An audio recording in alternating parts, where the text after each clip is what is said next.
ஆண்டவராகிய இயேசு கிறிஸ்துவின் நாமத்திற்கு மகிமை உண்டாவதாக. இந்த நல்ல நாளிலே உங்கள் யாவரையும் நான் வாழ்த்துகிறேன். இந்த நாளின் தியானத்திற்கு என்று தெரிந்து கொள்ளப்பட்ட வேத பகுதி வெளிப்படுத்தின விசேஷம் 3ஆம் அதிகாரம் 18ஆம் வசனம்.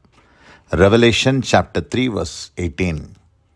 நீ ஐஸ்வர்யனாகும்படி நெருப்பிலே புடமிடப்பட்ட பொன்னையும் உன் நிர்வாணமாகிய அவலட்சணம் தோன்றாதபடிக்கு நீ உடுத்தி கொள்வதற்கு வெண்வஸ்திரங்களையும் என்னிடத்திலே வாங்கி கொள்ளவும், நீ பார்வை அடையும்படிக்கு உன் கண்களுக்கு கலிக்கம் போடவும் வேண்டுமென்று உனக்கு ஆலோசனை சொல்லுகிறேன்.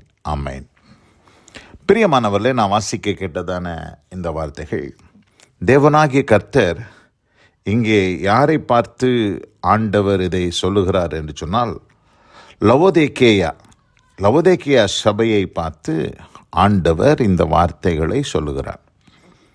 ஏன் இவர்களை பார்த்து நீ ஐஸ்வர்யனாக வேண்டும், உனக்கு வெண்வஸ்திரம் உடுத்த வேண்டும், உனக்கு கண்களிலே பார்வை அடைவதற்கு கலிக்கம் போட வேண்டும் என்று சொல்லுகிறார் என்று சொன்னால், இந்த சபை ஆண்டவரிடத்திலே என்ன சொல்லி கொண்டிருந்தது என்று நாம் பார்க்கும்போது, நான் ஐஸ்வர்யவான். இந்த சபையினர் என்ன சொன்னாங்க? 17ஆம் வசனத்தில் பிந்தின பகுதியில் வாசிக்கிறோம், நான் ஐஸ்வர்யவான் என்றும் திரவிய சம்பனன் என்றும் எனக்கு ஒரு குறைவும் இல்லை என்றும் சொல்லுகிறபடியால். இந்த சபையினுடைய நிலைமை எப்படி இருந்துச்சுன்னா, வெல்த்தி சர்ச். இந்த சபையில் பார்த்திங்கன்னா பணத்துக்கு குறைவே இல்லை. எல்லாருமே பார்த்திங்கன்னா பொருளாதாரத்தில் அவர்கள் ரொம்ப வெல்த்தியாக இருந்தாங்க.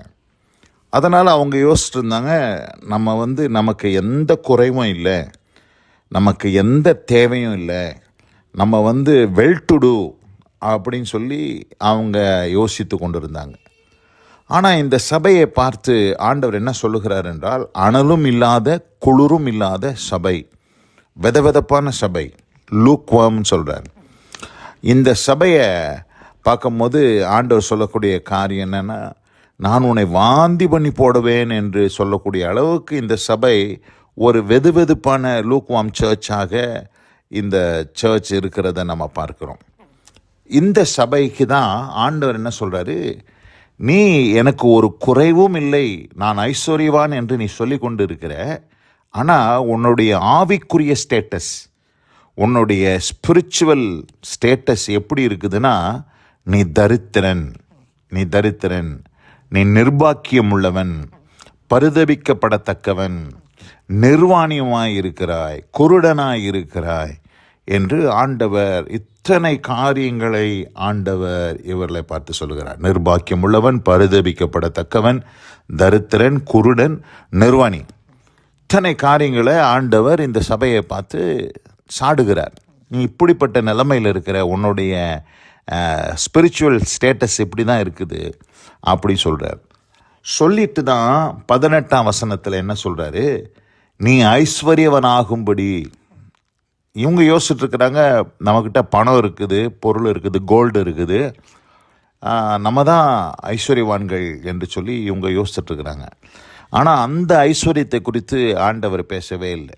ஆண்டவர் பேசுகிற ஐஸ்வர்யம், எந்த ரிச்சஸை குறித்து பேசுகிறார்னா, ஸ்பிரிச்சுவல் ரிச்சஸ்.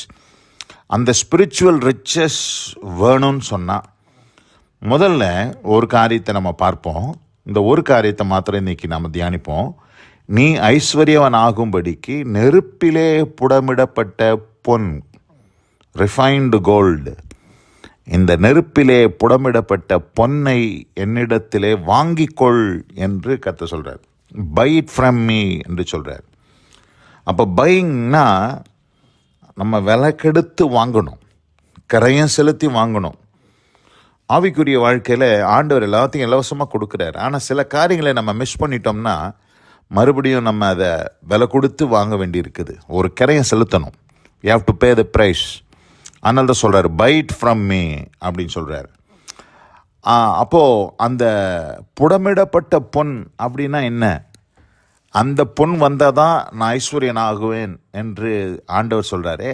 நான் ஐஸ்வர்யன் ஆகும்படி அந்த புடமிடப்பட்ட பொன்னுடைய அர்த்தம் என்ன என்று நான் பார்க்கும்போது 1 பேதுரு 1ஆம் அதிகாரம் 7ஆம் வசனத்தை நான் வாசிக்கிறேன். 1 Peter chapter 1:7. அழிந்து போகிற பொன் அக்னியினாலே சோதிக்கப்படும், அதை பார்க்கிலும் அதிக விலையேற பெற்றதாக இருக்கிற உங்கள் விசுவாசம் சோதிக்கப்பட்டு இயேசு கிறிஸ்து வெளிப்படும் போது உங்களுக்கு புகழ்ச்சியும் கனமும் மகிமையும் உண்டாக காணப்படும்.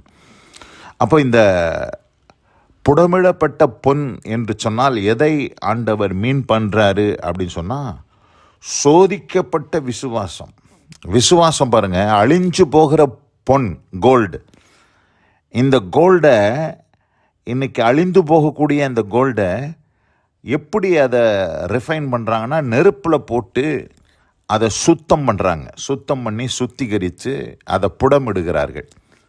அழிந்து போகிற பொன்னையே நெருப்பில் போட்டு சுத்திகரிக்கும் போது அதை பார்க்கிலும் விலையேற பெற்ற, அதை பார்க்கிலும் பொன்னை பார்க்கிலும் விலையேற பெற்ற விசுவாசம். நம்முடைய விசுவாசம் சாதாரண விசுவாசம் அல்ல, விலையேற பெற்ற விசுவாசம். அந்த விசுவாசம் என்ன செய்யப்பட வேண்டும் என்று சொன்னால், சோதிக்கப்பட வேண்டும். நம்முடைய வாழ்க்கையில், இந்த விசுவாச வாழ்க்கையில் அநேக சோதனைகள். இந்த லவோதிக்கேயா சபைக்கு சோதனையே இல்லை. அவங்க பார்த்திங்கன்னா எல்லாமே பார்த்திங்கன்னா அவங்களுக்கு சொகுசாகவே வாழ்ந்துட்டாங்க. அவங்க பார்த்திங்கன்னா கம்ஃபர்ட் ஜோன்லேயே இருந்துட்டாங்க. அவங்களுக்கு எந்த சோதனையும் இல்லை. ஸ்மிர்னா சபையை பார்த்திங்கன்னா அது அதிகமாக சோதிக்கப்பட்ட ஒரு சபை. ஆனால் இவங்களுக்கு எந்த சோதனையுமே இல்லை. அதனால் அவங்களுடைய ஸ்பிரிச்சுவல் ஸ்டேட்டஸ் பார்த்திங்கன்னா ரொம்ப புவராக இருக்கிறாங்க. அவங்க பார்த்திங்கன்னா அவங்க விசுவாசம் சோதிக்கப்படாத விசுவாசம். அந்த விசுவாசம் டெஸ்ட் பண்ணப்படவே இல்லை. அதனால தான் ஆண்டவர் சொல்கிறாரு, என்னிடத்திலே நீ ஐஸ்வர்யவனாகும்படிக்கு புடமிடப்பட்ட பொன்னை என்னிடத்திலே வாங்கிக்கொள் என்று சொல்லி. பிரியமானவர்களே, இந்த அருமையான இந்த நல்ல நாளில் கூட நம்முடைய ஸ்பிரிச்சுவல் ஸ்டேட்டஸ் ஆண்டவருடைய பார்வையில், நம்மக்கிட்ட பணம் இருக்கலாம், கோல்டு இருக்கலாம், நமக்கு நல்ல வசதி வாய்ப்புகளாக இருக்கலாம், நல்லது தான். ஆனால் அது நம்முடைய ஸ்பிரிச்சுவாலிட்டியை அது பார்த்திங்கன்னா எந்த விதத்துலேயும் மெஷர் பண்ண முடியாது. அதை வச்சு நம்மளுடைய ஸ்பிரிச்சுவல் ஸ்டேட்டஸை மெஷர் பண்ண முடியாது. நம்முடைய ஸ்பிரிச்சுவல் சைடை ஆண்டவருடைய கண்கள் தான். அவருடைய ஸ்கேன் ரிப்போர்ட்டில் நம்ம எப்படி இருக்கிறோம், நம்மளுடைய ஸ்பிரிச்சுவல் ஸ்டேட்டஸ் எப்படி இருக்குது அப்படின்றத ஆண்டவர்கிட்ட கேட்கணும். ஆண்டவர் இந்த லவோதிக்கேயா சபையை பார்த்து இங்கே சொன்ன காரியம், நீ நிர்பாக்கியம் உள்ளவன், பரிதபிக்கப்படத்தக்கவன், தரித்திரன், குருடன், நிர்வாணி என்று சொல்லிட்டார். ஆனால் அவங்க என்ன சொல்லிட்டு இருந்தாங்க, எங்களுக்கு ஒரு குறையும் இல்லை, நாங்கள் ஐஸ்வர்யவான்கள், நாங்கள் வெல் டு டூ அப்படின்னு சொன்னாங்க. ஆதலால் பிரியமானவர்களே, அவர்களை பார்த்து தான் ஆண்டவர் சொன்னார், நீங்கள் ஐஸ்வர்யவான்கள் ஆவதற்கு என்னிடத்திலே புடமிடப்பட்ட பொன். அந்த புடமிடப்பட்ட பொண்ணுன்னா வேற ஒன்றும் இல்லை, சோதிக்கப்பட்ட விசுவாசம். அதனால் விசுவாசம் சோதனை உங்கள் வாழ்க்கையில் வருதுன்னு சொன்னால் பயப்படாதீங்க. ஆண்டவர் உங்களை அழித்து போடுவதற்காக உங்கள் விசுவாச வாழ்க்கையில் சில சோதனைகளை ஆண்டவர் அதன் ஊடாக நடத்த ஆண்டவர் சித்தம் கொண்டார் என்பதை நீங்கள் புரிந்து கொள்ள வேண்டும். எதுக்குன்னு சொன்னால், உங்கள் விசுவாசம் பலனடைய, ப்ரெஷியஸாக மாற, அந்த விசுவாசம் அழிந்து போகாத விலையேறப்பட்ட விசுவாசம். அந்த விசுவாசத்தை ஆண்டவர் டெஸ்ட் பண்ணி அதை ப்ரூவ் பண்ண விரும்புகிறாரு. ஆதலால் அப்படிப்பட்ட நம்ம ஐஸ்வர்யத்தை உடையவர், ரிச்சஸை உடையவர்களாக மாற கர்த்தர் நம்ம கிருபை செய்வாராக. இந்த நாளில் வசனம் கேட்ட உங்கள் ஒவ்வொருவருக்கும் அப்படிப்பட்ட அனுபவத்தை தருவாராக. God bless you all. ஆமேன், ஆமேன். நாம் ஜெபிப்போம். எங்கள் அதிகமாய் நேசிக்கிறதான் எங்கள் அன்பின் பரலோக பிதாவே, நீ ஐஸ்வர்யன் ஆகும்படிக்கு நெருப்பிலே புடமிடப்பட்ட பொன்னை என்னிடத்திலே வாங்கிக்கொள் என்று சொன்ன அந்த வார்த்தையின்படியாக ஆண்டவரே, இந்த புடமிடப்பட்ட ஒரு அனுபவம், விசுவாசம் சோதிக்கப்பட்ட விசுவாசத்தை உடையவர்களாக நாங்கள் இருக்க கர்த்தர் கிருபை செய்தருளினார். ஆசீர்வதியும். உம்முடைய பார்வையிலே நாங்கள் ஐஸ்வர்யவான்களாக இருக்க கர்த்தர் கிருபை செய்வீராக. தேவநாமம் மகிமைப்படட்டும். இயேசு கிறிஸ்துவின் வல்ல நாமத்தில் பிதாவே. ஆமேன், ஆமேன்.